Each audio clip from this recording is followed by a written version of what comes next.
I have 5 little rules that you can follow as you find your spark and bring your spark to life. The first is to go after the things that you want.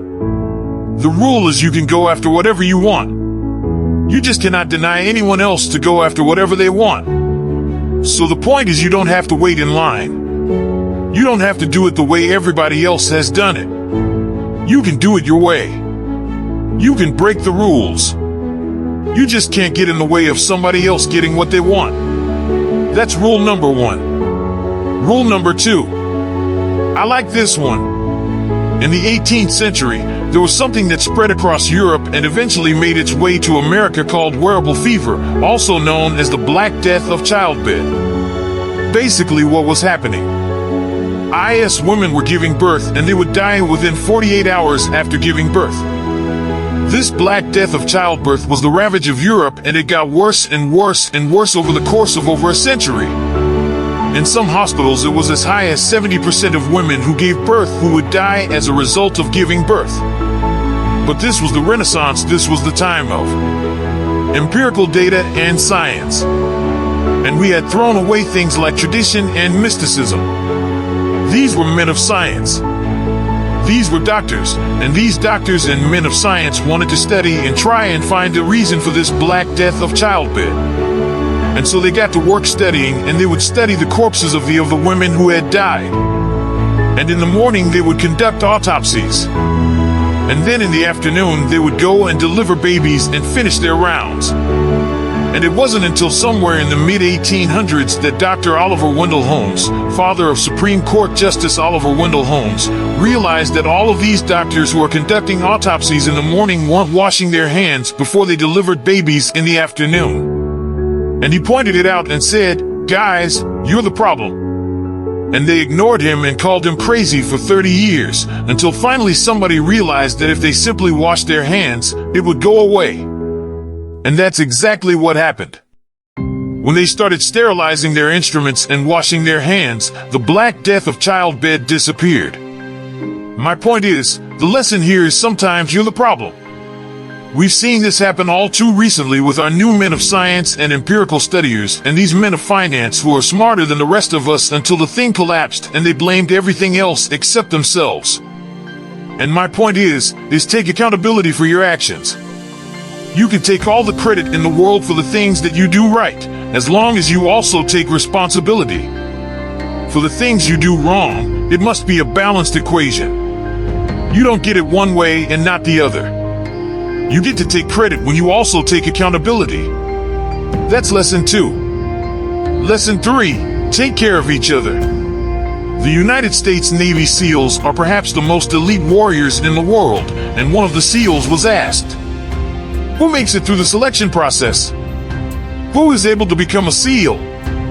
And his answer was, I can't tell you the kind of person that becomes a SEAL.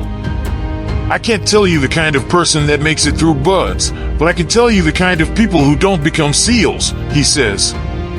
The guys that show up with huge, bulging muscles covered in tattoos, who want to prove to the world how tough they are, none of them make it through. He said the preening leaders who like to delegate all their responsibility and never do anything themselves, none of them make it through, he said. The star college athletes who've never really been tested to the core of their being, none of them make it through, he says. Some of the guys that make it through are skinny, scrawny, he said. Some of the guys that make it through, you will see them shivering out of fear. He says, however, all the guys that make it through, when they find themselves physically spent, emotionally spent, when they have nothing left to give physically or emotionally somehow, some way, they are able to find the energy to dig down deep inside themselves to find the energy to help the guy next to them. They become SEALs, he said. You want to be an elite warrior. It's not about how tough you are. It's not about how smart you are. It's not about how fast you are. If you want to be an elite warrior, you better get really, really good at helping the person to the left of you and helping the person to the right of you, because that's how people advance in the world.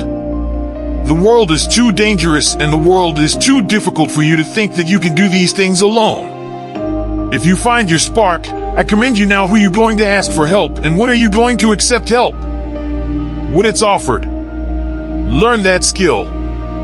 Learn by practicing helping each other.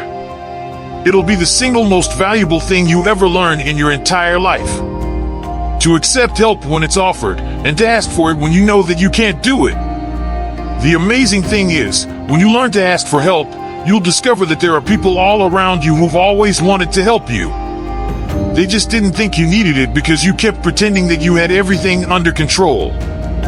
And the minute you say, "I don't know what I'm doing, I'm stuck, I'm scared, I don't think I can do this," you will find that lots of people who love you will rush in and take care of you, but that'll only happen if you learn to take care of them first. Lesson 4. Nelson Mandela is a particularly special case study in the leadership world because he is universally regarded as a great leader. You can take other personalities, and depending on the nation you go to, we have different opinions about other personalities. But Nelson Mandela across the world is universally regarded as a great leader. He was actually the son of a tribal chief. And he was asked one day, "How did you learn to be a great leader?" And he responded that he would go with his father to tribal meetings. And he remembers two things when his father would meet with other elders. One, they would always sit in a circle, and two, his father was always the last to speak. You will be told your whole life that you need to learn to listen. I would say that you need to learn to be the last to speak. I see it in boardrooms every day of the week. Even people who consider themselves good leaders, who may actually be decent leaders, will walk into a room and say, "Here's the problem, here's what I think, but I'm interested in your opinion. Let's go around the room." It's too late. The skill to hold your opinions to yourself until everyone has spoken does two things. One, it gives everybody else the feeling that they have been heard. It gives everyone else the ability to feel that they have contributed. And two, you get the benefit of hearing what everybody else has to think before you render your opinion. The skill is really to keep your opinions to yourself. If you agree with somebody, don't nod yes. If you disagree with somebody, don't nod no. Simply sit there, take it all in, and the only thing you're allowed to do is ask questions so that you can understand what they mean and why they have the opinion that they have.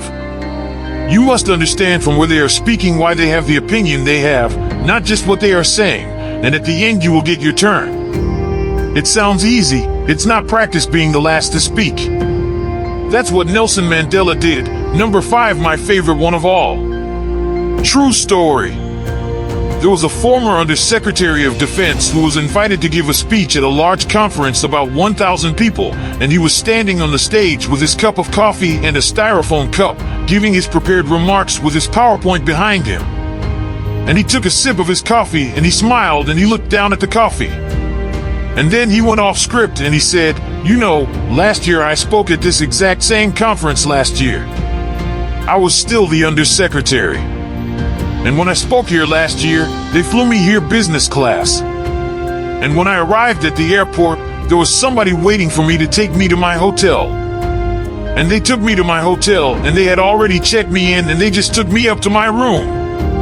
And the next morning I came downstairs, and there was someone waiting in the lobby to greet me, and they drove me to this here same venue. They took me through the back entrance and took me into the green room and handed me a cup of coffee in a beautiful ceramic cup," he says. The lesson is the ceramic cup was never meant for me. It was meant for the position I held. I deserve a styrofoam cup. Remember this? As you gain fame, as you gain fortune, as you gain position and seniority, people will treat you better. They will hold doors open for you. They will get you a cup of tea and coffee without you even asking. They will call you sir and ma'am, and they will give you stuff. None of that stuff is meant for you. That stuff is meant for the position you hold. It is meant for the level that you have achieved, of leader or success or whatever you want to call it. But you will always deserve a styrofoam cup. Remember that. Remember that lesson of humility and gratitude. You can accept all the free stuff. You can accept all the perks. Absolutely. You can enjoy them, but just be grateful for them and know that they're not for you.